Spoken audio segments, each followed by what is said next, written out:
Boa noite a todos. Boa noite. 1º de abril de 2019. Uma alegria enorme estarmos juntos novamente para estudarmos a obra O Consolador. Hoje será nós vamos retomar perguntas de número 208, tá? O livro Consolador é psicografado pelo Francisco Cândido Xavier, o Espírito Emmanuel. Vamos então envolver a nossa querida Marisa para fazer a nossa prece de abertura. Deus nosso Pai, Jesus Cristo, nosso querido amigo, espiritualidade que rege esta atividade e essa casa. Queremos agradecer a imensa alegria de novamente estarmos reunidos para realizar estudos da doutrina espírita. Te pedimos, Senhor, que abra as nossas mentes e os nossos corações para que a gente absorva os ensinamentos aqui transmitidos e os ponha em prática na nossa vida. Ajuda-nos, Senhor, agora e sempre. Muito bem. Vamos nós então? 208. Ela está no 2.3.2, intelectualismo. Perguntar então a Emmanuel: há uma tarefa especializada da inteligência no orbe terrestre? Uma vez que você reencarnou, desenvolveu a inteligência, você é um ser inteligente. Não porque você foi feito inteligente, você já vem conquistando isso ao longo dos séculos. Aí tu vai dizer assim, mas Conceição é aquela pessoa que não é inteligente. Não quer dizer que ela seja uma pessoa ignorante, quer dizer que naquela encarnação ela está limitada. Naquela encarnação. Porque nós temos 2019 anos só da era cristã, fora o que antecedeu, e fora os espíritos que migraram no sistema de Capela. Então, olhar para um ser humano hoje e dizer que ele é uma pessoa que não tem absolutamente nenhuma intelectualidade é algo desconexo. A pessoa pode até não ter nessa encarnação, mas no arquivo a probabilidade já é uma pessoa que desenvolveu. Nós não estamos mais lidando com reencarnações de espíritos ainda primitivos. Os espíritos que reencarnam na Terra já são espíritos que trazem um histórico, tá bom? Mas vamos dizer que nessa encarnação a criatura veio com todo o arquivo, com toda a facilidade e, além de tudo, com toda a assistência familiar para que ele viesse a desenvolver mais ainda. Porque você sabe, você mandar uma criança para a escola bem alimentada, o poder dela de entender, de absorver, de compreender, de desenvolver a intelectualidade é muito maior do que você mandar uma criança que foi para a escola morrendo de fome. Então, a própria desnutrição dificulta o desenvolver do entendimento naquela encarnação. Então, por isso é que nós falamos que quando você reencarna, dependendo do trabalho que você vai realizar e do seu compromisso e da sua expiação, você poderá adquirir toda uma probabilidade de desenvolver a inteligência ou não. Às vezes nós observamos pessoas que têm boa vontade, mas que não sai, não consegue, não teve uma oportunidade. Apesar de tu perceber que é uma pessoa inteligente, mas não teve como. Mas é porque fazia parte do processo dela, ou de provação ou de expiação.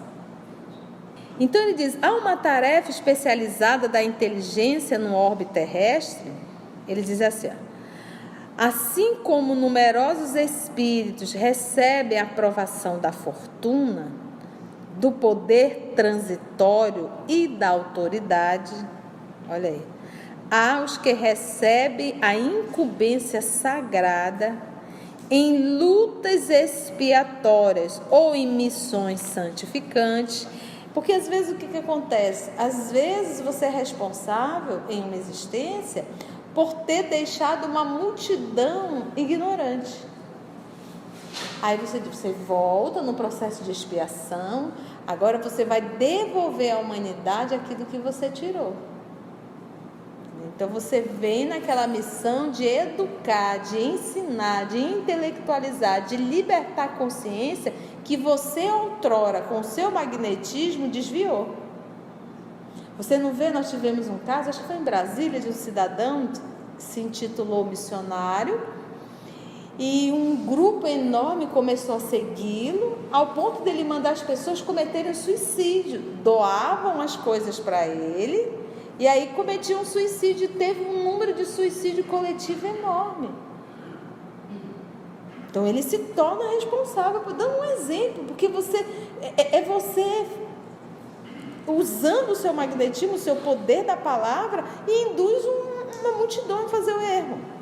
Volta para corrigir.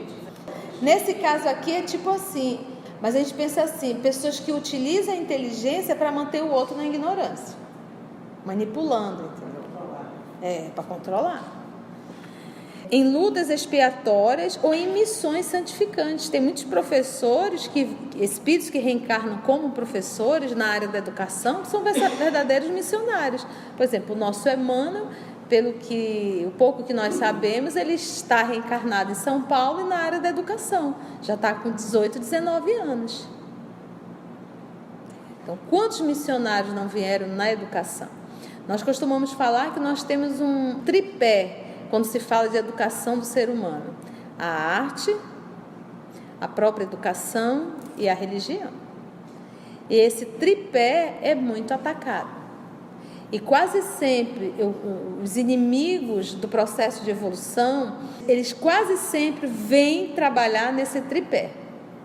Se eles sabem que a arte pode movimentar uma humanidade, um grupo muito grande, eles se infiltram lá para ensinar o pior, para ensinar o errado, para ensinar a hipocrisia, para ensinar a sexolatria. E vai.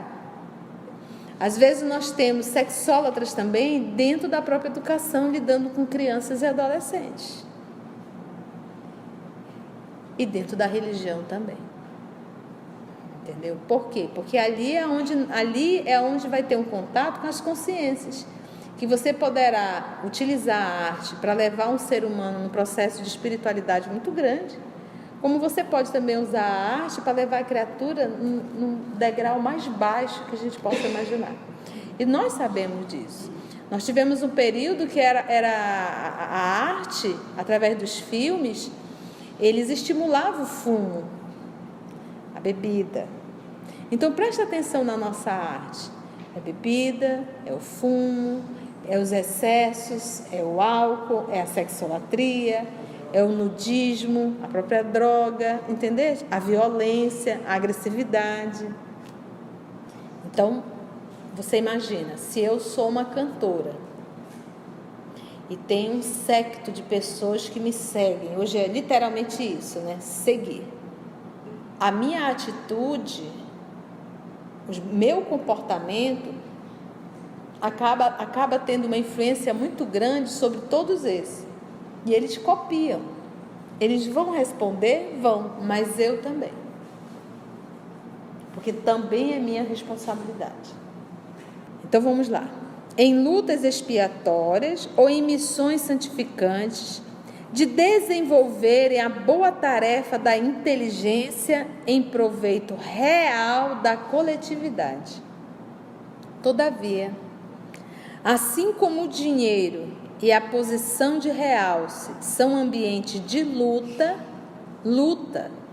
porque o ter dinheiro e saber lidar com ele para ele não me ganhar é uma luta tamanha. A posição é o poder, é outra luta, porque quase sempre a posição me engole e eu deixo de ser humano e passo a ser só a posição. Eu deixo de ser humano e passo a ser só o dinheiro. Há uma separação total da minha divindade. Eu deixo de ser filho de Deus, porque eu deixo de parecer com Ele. Eu me desassocio da emoção divina e passo a ser o dinheiro, ou eu passo a ser o poder. Como eu me desassocio dessa sabedoria divina, dessa filiação, dessa paternidade, Aí eu entro no processo de loucura, até me tornar um esquizofrênico. Como se eu fizesse um movimento de autodestruição da minha realidade espiritual, da minha sanidade. E aí vou à loucura. A loucura, a esquizofrenia, ela não é algo assim, surgiu.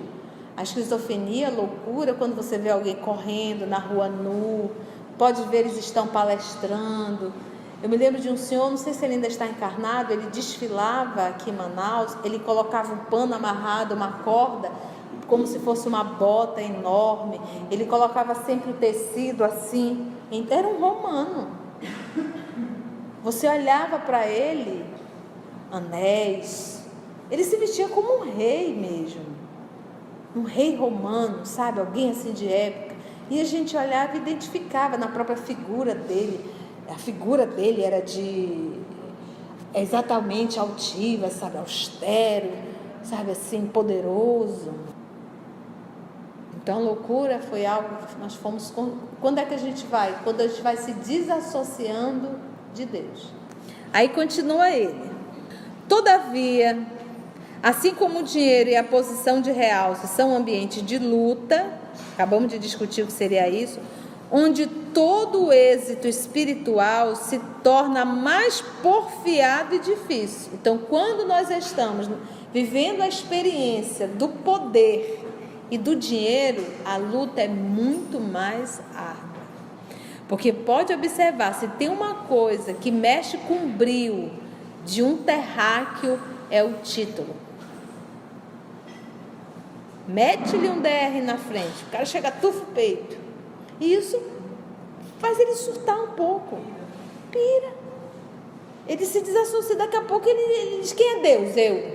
Eu sou Deus. Tem pessoa, para você, então, para você ver o grau de loucura. É loucura mesmo, é loucura. Porque o título e o dinheiro, ele movimenta dois vilões dentro de mim. Vaidade e orgulho. Já a necessidade, a pobreza, ela me faz trabalhar a humildade. Pessoas que não têm poder aquisitivo, mas nessa. Aí essa vaidade, quando você vê, é o rico de ontem estando no processo expiatório. Então você imagina você como um doutor, uma posição onde o mundo joga o tapete vermelho para você passar, você acabou se enrolando todo, olha, você vai reencarnar, mas eu não vou querer te humilhar, você não vai lembrar de nada. Ninguém vai lembrar da tua posição social, mas você vai ser um faxineiro. Nessa encarnação você não vai ter uma possibilidade de desenvolver a inteligência. Não vai ter uma oportunidade de fazer nenhum concurso, absolutamente nada. Você vai ser um faxineiro. Então, a pessoa não lembra do passado, mas ela traz as impressões dentro dela. Então, limpar um banheiro, ela sente uma revolta tão grande que ela faz aquilo reclamando, maldizendo. Se a pessoa sujou é porque sujou, se a pessoa limpou é porque limpou, ninguém presta, ninguém vale nada, esse pessoal vem para cá sujar, olha, eu acabei de limpar, já... E você identifica. Você identifica. Então, são reencarnações que ficam notórias, notório realmente que é uma expiação de um doutor, de um rico do passado, experienciando agora a vida para tentar, e essa não é só expiação, não é prova, é uma expiação mesmo, que a pessoa vai passar reclamando, resolveu ou não resolveu, vai vir novamente, vai vir, até sedimentar, até aprender. É isso que a gente tem que entender. Eu acho que quando nós começarmos a entender que a nossa vida é transitória, que nós estamos no teatro, no palco da vida, aonde ora nós entramos com um figurino, a gente volta para de trás das cortinas e daqui a pouco a gente volta em outro figurino, acabou. E essa troca de figurino é muito rápida, mas que quando nós adentrarmos no palco, que nós possamos realmente fazer o papel que nos compete. Qual foi o figurino que o diretor divino me ofereceu? Então, pelo figurino, eu saberei qual é o papel que eu devo fazer. Não adianta ele me dar um figurino e eu querer fazer outro. Entendeu? Então, seja qual for o figurino que ele me deu, que eu faça bem feito. Se for para ser a faxineira, que eu seja uma excelente faxineira. Se for para eu ser um doutor, que eu faça o papel do doutor, que cuida, que ampara, que auxilia, que assiste. Que faça o papel. Ninguém tem que fugir do seu papel. Nós só temos que saber qual é, basta olhar para o figurino e fazer bem feito. Pronto, tudo é muito rápido. Então ele diz que quando se fala em posição de realce e dinheiro, todo o êxito espiritual se torna mais porfiado e difícil. Êxito espiritual. O destaque intelectual muitas vezes obscurece no mundo a visão do espírito encarnado, porque a pessoa desenvolve a intelectualidade e começa a se sentir o próprio Deus e começa a dar nome para tudo, a justificar tudo e achar que é uma baboseira falar de Deus, espiritualidade e espíritos. Obscurece no mundo a visão do espírito encarnado, conduzindo à vaidade injustificável. Por quê? Uma pessoa ignorante negar, tudo bem, mas uma pessoa inteligente negar Deus. Poxa, era aquilo que o Einstein dizia. Para minha surpresa, em todas as descobertas que eu faço, eu encontro Deus lá dentro. Porque se uma pessoa intelectualizada, ela começa a descobrir que nada se cria, as coisas realmente vão se transformando. A lei já existe, o resultado já está. Se eu colocar, é como se fosse assim, olha, esse aqui é o leite, esse aqui é o café. Se eu misturar os dois, a lei natural vai dar leite com café, não vai dar morango, não vai dar uva. Estou falando de uma forma muito bem simples. Então, quando um químico, quando um físico estuda uma lei, ele está estudando já lei, resultado, regras. Ele não está criando nada, ele só está descobrindo. Então, uma vez fazendo essa descoberta, você nega Deus? Costumo dizer, basta olhar para o corpo. Você negar a paternidade divina, isso é um ato de vaidade e de como diz o nosso irmão, de bestialidade. Bestialidade, porque não tem outra coisa. Não tem. É inteligente demais. É de uma superioridade demais. Não tem como isso ter vindo do nada. Gente, o rins trabalhando, filtrando sangue. O coração, gente, se você perder seus rins, você vai ter que ir lá fazer hemodiálise, vai para a máquina. E o coração, essa bomba, sangue vai e volta, vai e volta, vai e volta. Máquina cerebral. Você toca aqui, pula ali, toca aqui, pula ali. Cada lugarzinho dele correspondente é uma coisa. E você olha e vai querer montar, parece um monte de minhoquinha enroladinho. Tudo ali tem uma função. Isso foi feito do quê? Do acaso? Não dá, gente. Foi planejado. Foi arquitetado, foi planejado. É perfeito. Tem uma oração que toca na rádio de manhã que eu acho de um egoísmo. Obrigado, Senhor, pelos meus olhos que podem ver. Quanto há tantos que estão na escuridão. Você agradece por ver? Porque é tipo assim, estou na boa e os outros estão desgraçados. E eu agradeço por isso. Senhor, me ajude a aproveitar os olhos que eu tenho para eu também não perder como outra irmã. Porque o fato de ter de poder ter a visão, de poder enxergar, isso não é mérito, isso é débitos. Porque eu vou ter que prestar conta, isso é um empréstimo. Todos os talentos são empréstimos. Falar, ouvir, enxergar e caminhar. Ou seja, a saúde do corpo é um empréstimo que eu posso gerar um débito. Porque tem gente que fala, mas só para maldizer, para destruir, para fofocar. Tem gente que enxerga, olha, mas só consegue pôr o olho nas coisas ruins. Se nós observarmos a nossa fala, o dia todo a nossa fala, quantas baboseiras a gente falou? Quantas vezes a gente abriu a boca para reclamar? Quantas vezes a gente falou mal do outro? E quantas vezes nós bendizemos a Deus? Coloca na balança. Dá até tristeza. né? Então, mesmo a gente usando esse órgão fonador, se a gente for observar, a gente perde muito tempo falando nada com coisa nenhuma, nada construtivo. Vamos pegar Jesus no livro Boa Nova. Estavam os discípulos discutindo sobre fé, com Jesus presente.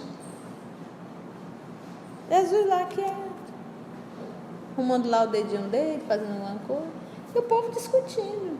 Levi, que era intelectualizado, Tiago, que era irmão dele, o outro Tiago, ou João, que era um dos filhos de Zebedeu, e estava ali discutindo. Tomé. E aí eles decidiram pedir a opinião de Jesus, por fim. Então, ou seja, se não é chamada da pitaco, não dá não. Fica quieto. Isso é espírito sábio. Por quê? Porque não se joga pérolas a porcos. Se o outro não quer a tua opinião, fica calado. Se o outro quer a tua opinião, ele pede. Entendeu? E quando Jesus vinha falar, porque ele é o modelo. Você vai dizer, Jesus, mas ele é o modelo. Quando ele vinha falar, era 2, 3 palavras na certeira. Então, é usar a palavra de forma construtiva, não destrutiva. Isso a gente tem que aprender, todos nós temos que aprender. Por isso que ele diz, conduzindo a vaidade justificável, onde as intenções mais puras ficam aniquiladas. Quando reencarna no poder, no dinheiro e muitas vezes na própria inteligência. Vamos para 209. O escritor de determinada obra, olha aqui, será julgado pelos efeitos produzidos pelo seu trabalho intelectual na Terra. Então, o escritor de determinado livro, determinada obra, ele será julgado pelos efeitos que aquela obra produziu no leitor, porque é isso que nós temos que ter cuidado. Por exemplo, quem estuda com a tia na terça-feira, o livro No Mundo Maior, de André Luiz, nós já estamos estudando a série André Luiz, estamos no Mundo Maior. Tem um caso de uma senhora de 30 e poucos anos que estava num cemitério, tinha mais ou menos 30 dias que tinha sido sepultada, porque o barro ainda estava muito movimentado, seco, e o André Luiz olhou e percebeu que ela tinha fios que ligava do corpo perispiritual ao cadáver, e ela sentia os vermes corroendo o corpo. Então, o mentor espiritual, acho que era Calderaro, se não me falha a memória, quando foi denominar a ela, disse assim, ela foi uma borboleta saltitante. Fica no ar. Mas uma mulher que não soube ser fiel ao casamento e aos filhos. Borboleta saltitante. Então, o que acontece? Quando ele vai retratar, quando André Luiz não é um espírito superior, mas quem estava coordenando o trabalho que é Emmanuel. Então, algumas vezes o André Luiz vai dizer, não me é permitido relatar o que eu vi. E quando ele vai relatar algo, ele relata de uma forma tão elegante que não faz com que você baixe o seu padrão. Por quê? Porque esses escritores lúcidos, eles já têm a lucidez, a consciência do que eu vou provocar na mente do outro, eu sou responsável. Por exemplo, nós temos hoje um sistema muito rápido de comunicação chamado WhatsApp. Então, eu não passo por isso, graças a Deus. Mas tem pessoas que recebem vídeos violentos, agressivos, pornográficos, uma piadinha que leva à pornografia. Aí você pega aquilo dali e repassa. Quando chegou em você, o responsável foi o outro que projetou na tua mente. Quando você passa para o outro, a responsabilidade agora é sua. Então, se nós temos essa consciência de essa mensagem que eu vou passar, o que vai provocar no outro, basta saber o que provocou em mim. Entendeu? Mensagens agressivas, esse período político, essa coisa. se passaram para mim, que morra em mim. Mas eu não vou triplicar essa mensagem para lugar nenhum, porque eu me torno responsável. Então você imagina, o planeta Terra já é denso, devido aos moradores que estão aqui. E eu ainda fico transmitindo imagens, vídeos, frases que ainda detonam mais ainda o pensamento do outro, aí a gente está no inferno. São coisas tão simples que a gente não se apercebe. Não se apercebe. Mensagem terrorista. Olha, quando chega a mensagem, olha, essa mensagem aqui foi do Dr. Bezerra, coitado, de Emmanuel. Olha, a mensagem de 2019 de Chico Xavier. Aí você vai ler, toca o terror. É só você perceber assim, quando eu estou lendo, que sentimento vai em minha alma? É de medo, é de desespero? Você só faz assim, ó. Isso não é de Chico, isso não é de Emmanuel, isso não é do Dr. Bezerra. Porque se fosse essa mensagem desses seres, eu sentiria a paz ao ler. Não precisa decorar todas as 1019 questões do Livro dos Espíritos para saber disso. Basta saber que tipo de emoção eu senti ao ler essa mensagem.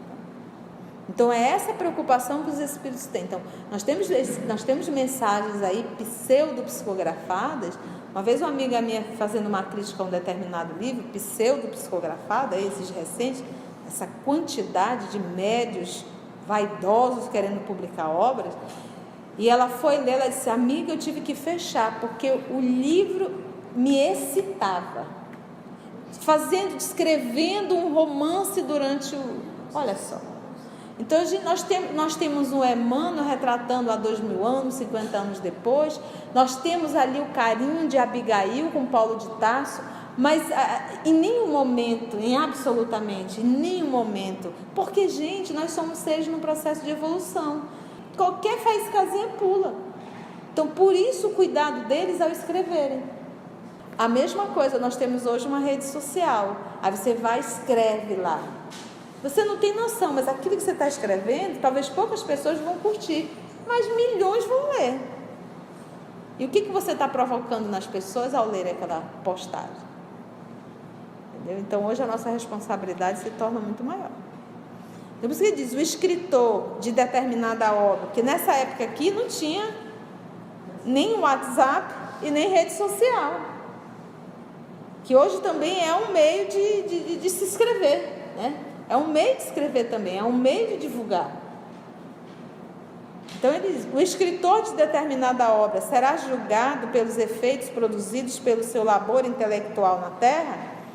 Ele diz assim, olha, o livro é igualmente como a semeadura. O escritor correto, sincero e bem intencionado é o lavrador previdente que alcançará a colheita abundante e a elevada retribuição das leis divinas à sua atividade. O literato fútil, amigo da insignificância e da vaidade, é bem aquele trabalhador preguiçoso e nulo que semeia ventos para colher tempestades. E o homem de inteligência que vende a sua pena, sua caneta, a sua opinião e o seu pensamento no mercado da calúnia, do interesse, da ambição e da maldade, é o agricultor criminoso que humilha as possibilidades generosas da terra. Porque você pode ter um escritor ignorante. Aí ele vai falar de fofoca, de disse-me-disse, essas coisas, calúnia, aí ele vai. Mas ele diz que um homem inteligente que vende a sua pena, ele sabe da verdade, mas para agradar a todos, ele vai fazendo uma adequação.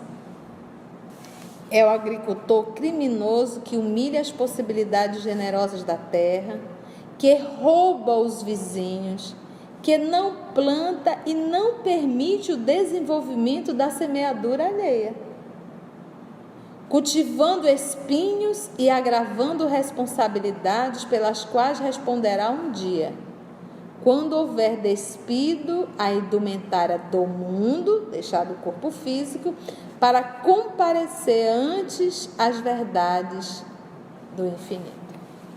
Então, somos sim responsáveis pelo que nós provocamos no outro. Ontem, fazendo um diálogo fraterno, e a pessoa me dizia assim, do ódio, do rancor, da raiva, né? Por ter sido maltratado e tal. E a gente percebia assim, a raiva, e nós falamos assim, ele me enganou. Não. Ele se enganou, mas não te enganou. Ele se enganou. Eu não perdoo. O ato de você perdoá-lo não tira a responsabilidade dele. O ato de você perdoá-lo, você se liberta dele.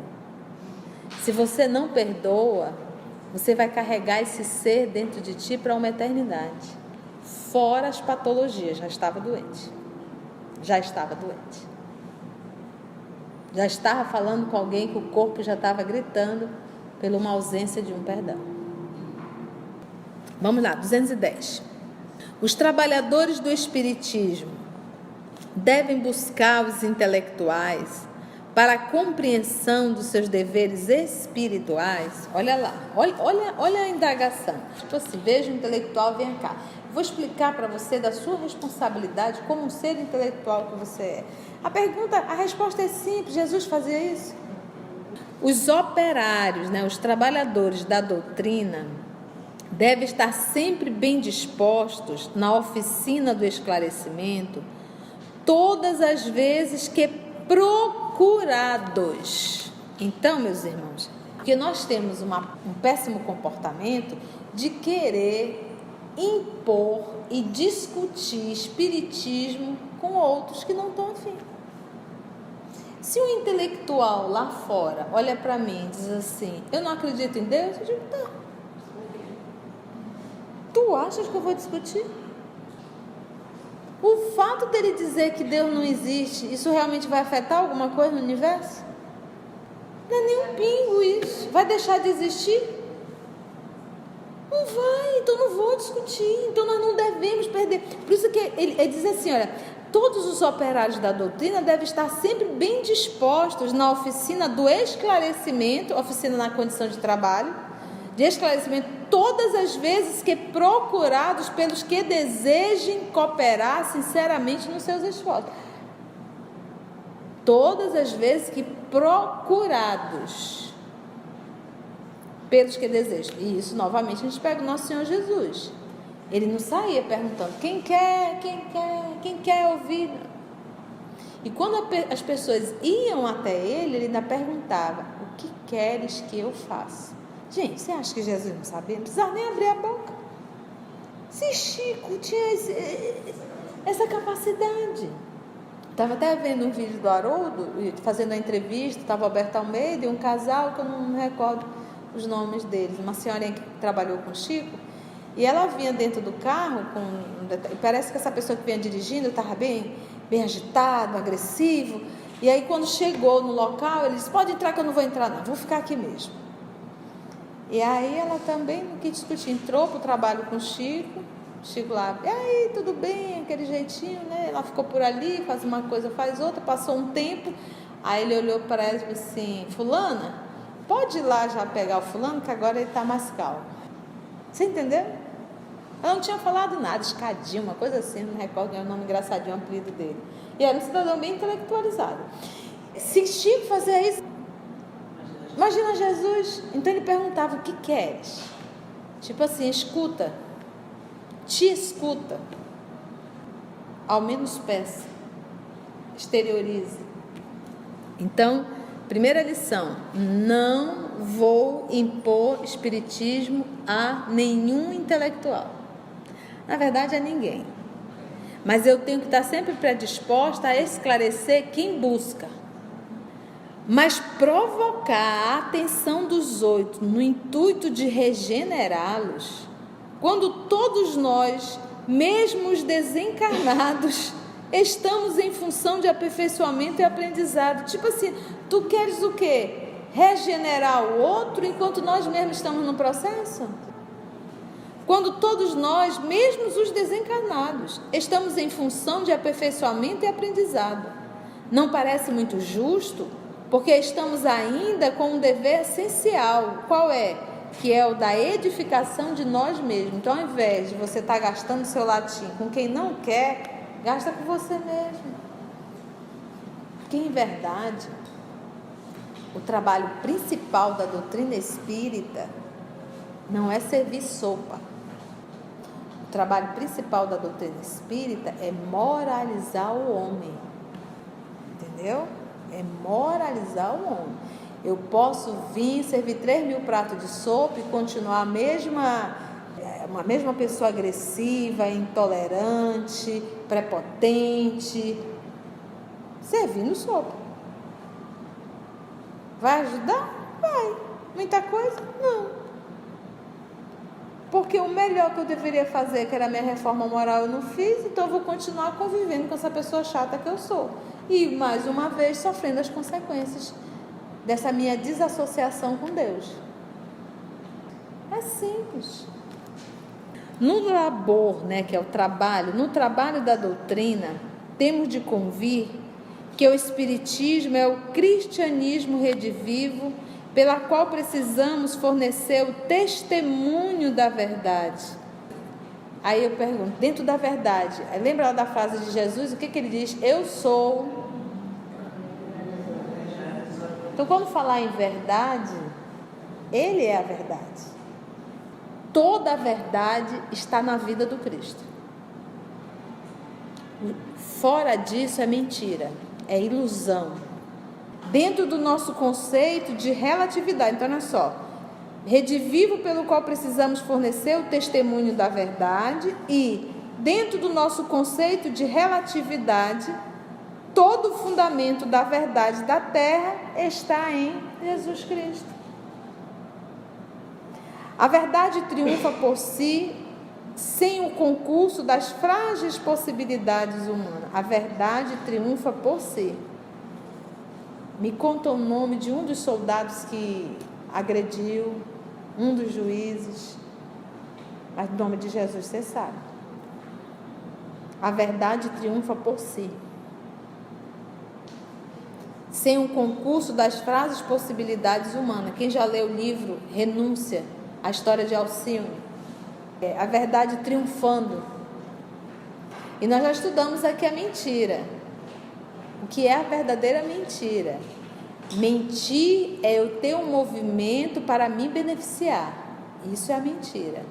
Mas quando eu faço um movimento de justificar para não prejudicar fulano, o intuito realmente de fazer o bem a outrem, isso deixa de ser mentira. Nós estudamos, espera lá. Não é bem assim. O que o outro fez foi uma injustiça, realmente é algo, por exemplo, vamos pegar o símbolo. Susana a perseguia. Era madrasta dela, mas ela não sabia, Ela só identificava na Alcione a presença de Madalena, porque elas pareciam muito. Então ela passou a perseguir, porque Madalena era a amada do atual esposo dela. Então ela maltratava muito a Alcione, ao ponto de chegar um dia e mandar ela lavar roupa. A filha menor da Susana, vendo aquilo, foi reclamar para o pai. Olha, papai, mamãe está maltratando a Alcione. Ela é a governanta, ela não tinha que estar lavando roupa. E aí o pai, que tinha uma veneração por Alcione, porque era muito parecida com o amor da vida dele, que era Madalena, chegou lá, quando viu, tocou o terror em cima da esposa da Susana. Pois Alcione tomou partido, disse não, ela não pediu para eu lavar, eu estou lavando só porque a funcionária faltou, estou querendo ajudar. A nossa menina se confundiu. Foi uma mentira? Foi, de certa forma a gente olhando, mas à luz do bom senso não foi, porque ela não estava se beneficiando, ela estava protegendo a outra, para não destruir uma família. Se fosse uma de nós, ela mandou. Olha como estão minhas mãos, ó. E eu sou governanta, não é minha função. Então, a verdade triunfa por si sem um concurso das frágeis possibilidades humanas. Alma alguma deverá procurá-la, supondo-se elemento indispensável à sua vitória. Como seu órgão no planeta, o Espiritismo não necessita de determinados homens para consolar e instruir as criaturas, depreendendo-se que os próprios intelectuais do mundo é que devem buscar espontaneamente, na fonte de conhecimentos doutrinários, o benefício de sua iluminação. Então, quem está com sede, que busque o pote de água. Finalizar aqui, a próxima semana nós vamos entrar em personalidade, olha lá.